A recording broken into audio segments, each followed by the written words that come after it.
कैसे हैं आप सभी लोग। आई होप आप सभी लोग अच्छे होंगे। हमारा एनसीईआरटी सीरीज़ चल रहा था।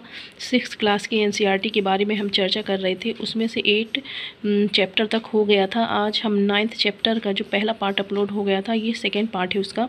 तो यहाँ पर हम ऊर्ध्वपातन की बात कर रहे थे। ऊर्ध्वपातन प्रक्रिया क्या होती है? किसी ठोस पदार्थ का यदि ठोस पदार्थ को गर्म करते हैं तो वो सीधे वाष्प अवस्था में बदल जाता है, यानी वहाँ पर ऊर्ध्वपातन प्रक्रिया में द्रव अवस्था नहीं आती है। ठीक है, तो इस एवं ठंडे होने पर वो किस में बदल जाता है? वाष्प में बदल जाता है। यहाँ पर देखिए दिया हुआ है, बिना द्रव में बदले हुए ठोस अवस्था में बदल जाता है। इस प्रक्रिया को ऊर्ध्वपातन कहते हैं। जैसे ठोस पदार्थ को जब गर्म किए तो वाष्प अवस्था में बदल गया, और जब वाष्प को क्या किए, ठंडा किए, तो शुद्ध ठोस में बदल गया। ठीक है, ऊर्ध्वपातन की प्रक्रिया जो होती है मुख्य रूप से नेपथलीन की गोलियां आप देखते होंगे, कपूर, नौसादर, आयोडीन भी इसका उदाहरण होता है। जो गर्म करने पर, ये सभी ठोस होते हैं जो गर्म करने पर द्रव में नहीं बदलते लेकिन गैस में बदल जाते हैं। ठीक है, और जब इन्हें ठंडा करते हैं तो ये पुनः कैसे हो जाते हैं? ठोस में बदल जाते हैं। तो ये याद रखिएगा, ऊर्ध्वपातन प्रक्रिया क्या होती है? यदि किसी ठोस पदार्थ को गर्म किया जाता है तो ये द्रव में बदले बिना गैस में बदल जाते हैं। जैसे कपूर, जब हम कपूर को जलाते हैं, है ना, कपूर को जलाते हैं तो वो तो जल जाता है, लेकिन यदि हम कपूर की डिब्बी को खुला छोड़ देते हैं तो वो उड़ जाता है, वाष्प में बदल जाता है, द्रव नहीं मिलेगा आपको। नेपथलीन की गोली यदि कपड़े वगैरह में डालते हैं तो वो क्या हो, कुछ समय के बाद गायब हो जाती है, यानी गैस बदल जाती है, वो विलयन में नहीं बदलती या द्रव में नहीं बदलती। तो यहाँ पर अच्छे से देख लीजिएगा। ठीक है, ये क्रियाकलाप दी गई है। क्रियाकलाप में देखिए अच्छे से, नौसादार को गर्म करने पर वाष्प एवं ठंडा करने पर पुनः ठोस में बदल गया। साधारण नमक प्लेट में बच गया। ठीक है, देखिए अगली पृथक्करण की विधि क्या है? स्कंदन। जब कभी, स्कंदन का अर्थ होता है जैसे पानी गंदा होता है ना, तो उसके लिए स्कंदन किया जाता है। तो जब कभी नदी तालाब या पानी, नदी तालाब आदि का पानी हमारे घर में गंदा आ जाता है तो हम इसमें फिटकिरी डालकर घुमाते हैं, जिससे मिट्टी के बड़े कणों में बदल जाते हैं और पात्र के पैंदे में नीचे इकट्ठा हो जाते हैं और शुद्ध जल ऊपर निथर कर अलग हो जाता है। तो निस्यंदन का अर्थ होता है गंदगी को अलग करने के लिए फिटकिरी के द्वारा इसका उपयोग किया जाता है। ठीक है, निथारना एवं अवसादन। द्रव में अविले ठोस के पैंदों में बैठने की क्रिया अवसादन कहलाती है। ठीक है, और ऊपरी द्रव को सावधानी पूर्वक दूसरे बर्तन में निकालने की प्रक्रिया निथारना कहलाती है।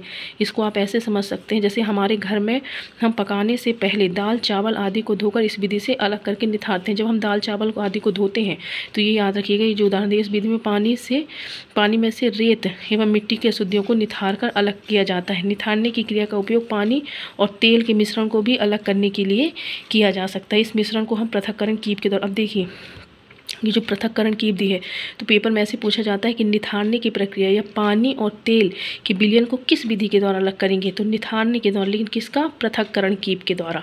ठीक है, तो ये याद रखिएगा। और इस विधि का उपयोग कब किया जाता है? जब मिश्रण का एक अवयव दूसरे से कैसा हो? भारी हो। भारी होगा तभी तो नीचे बैठेगा, और जब नीचे बैठेगा तो उसे क्या कहेंगे? अपसादन कहेंगे। जैसे मिट्टी पानी में है। ठीक है, जब मिट्टी पानी में रहेगी, कुछ देर तक हम पानी को जब छोड़ देते हैं, नलों के पानी को, तो नीचे मिट्टी बैठ जाती है, तो हम ऊपर के पानी को निकाल लेते हैं, नीचे गंदगी बैठ जाती है। तो बैठने की क्रिया अवसादन और अलग करने की क्रिया को निथारना कहते हैं। और पृथक्करण कीप के द्वारा पानी और तेल के मिश्रण को अलग किया जाता है। और ये याद रखना कि पृथक्करण का उपयोग या अवसादन का उपयोग या निथारने का उपयोग कब किया जाता है? जब मिश्रण का एक अवयव दूसरे से क्या हो? भारी हो।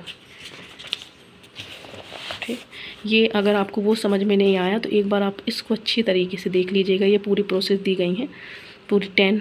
ठीक है, अब देखिए कई मिश्रण ऐसे होते हैं जिन्हें एक या एक से अधिक विधि के द्वारा भी अलग किया जाता है। जैसे समुद्र के जल से प्राप्त अशुद्धियाँ, इसे पीसकर पहले जल में घोला जाता है, फिर इसे छानते हैं, जिससे अशुद्धियाँ फिल्टर पेपर पर ही रह जाती हैं। अब बचे हुए द्रव को वाष्पीकृत किया जाता है। वाष्पीकरण के पश्चात अंत में शुद्ध नमक के क्रिस्टल प्राप्त होते हैं। ये अच्छे से देख लीजिएगा पृथक्करण की विधियाँ। उदाहरण भी यहाँ पर दिया गया है। जिस थ्योरी पढ़ना है तो वहाँ पर आगे बता दिया गया। एग्जाम्पल मोस्ट इम्पॉर्टेंट है, तो एग्जाम्पल ज़रूर रूप से याद रखिएगा। ठीक है, ये देखिए एक बार आप अच्छे से, एनसीईआरटी की यही खास बात है, बहुत सरल लैंग्वेज में इसमें लिखा हुआ है और समझ में भी बहुत जल्दी आता है। अब देखिए हमने क्या सीखा, ये सभी चीज़ें यहाँ पर दी गई हैं। ठीक है, शुद्ध शुद्ध पदार्थ केवल एक ही प्रकार के कणों से मिलकर बना होता है। मिश्रण दो या दो से अधिक पदार्थों से मिलकर बना होता है। साधारण नमक शुद्ध पदार्थ है। मिश्रण के अवयवों को अलग करने के लिए पृथक्करण की आवश्यकता पड़ती है। ठीक है, शुद्ध पदार्थ को तो अलग किया नहीं जाता। मिश्रण का संगठन निश्चित नहीं होता है। अनाज से कंकड़ को चुनना अलग किया जाता है। अनाज से कंकड़ को चुनकर गेहूँ से भूसी सूप के द्वारा फटक कर अलग किया जाता है। जो हमने पीछे पढ़ लिया वही सब चीज़ें हैं। ये देखिए,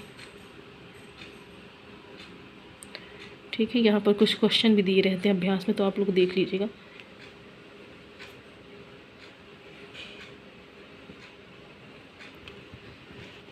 ठीक है दोस्तों, तो ऐसे ही प्रतिदिन NCERT की वीडियो लेने के लिए आप हमारे चैनल को ज़रूर से सब्सक्राइब करें, अपना सहयोग बना के रखें। Thank you.